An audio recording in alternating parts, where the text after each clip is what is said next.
For today's video ay maghahanap kami ng tikbalang sa kagubatang ito. Ayaw nyo magpatulog ha. Yeah, riot. Nagsimula muna kami sa pagputol ng mga kawayan. At eto ang gagamitin namin sa pagsaing. Pre, dito kami magsasaing. Malapit nang kumagat ang hapon, kaya nagsimula na agad kami mag-setup ng pagtutulugan. Guryo! Bale, celebration namin to kasi nga 500,000 followers na tayo. At gusto ko lang magpasalamat sa inyo, pre, dahil di tayo makakaapak dito kundi dahil sa inyo. Time lapse! Wala kaming idea kung anong kalokohan na naman tong pinasok namin na to. At habang yung iba ay nagluluto, kami naman ay naghahanap ng gagamba. Inisa-isa namin yung mga dahon ng saging. Pagkatapos, nakita namin to. Pagkabalik nga namin sa base, ay luto na yung ulam namin. Saktong-sakto dahil napagod kami kakahanap na itong gagamba na ito.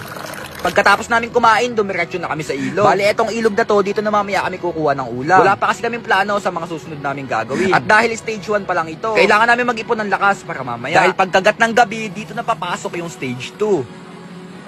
Eto na kaagad kanin yung inuna namin. Pagkatapos dumiretso na kami sa ilog para kumuha ng ulam. Nakakatawa nga tong aso na to dahil habang tumatagal, nasasanay na sa gubat. Bale, eto yung pinakaunang huli namin. Medyo maliit lang na hipon to, pero sa sitwasyon namin ngayon, all goods na to. Nagtuloy-tuloy lang kami sa paghuli hanggang sa nakakuha kami ng napakalaki.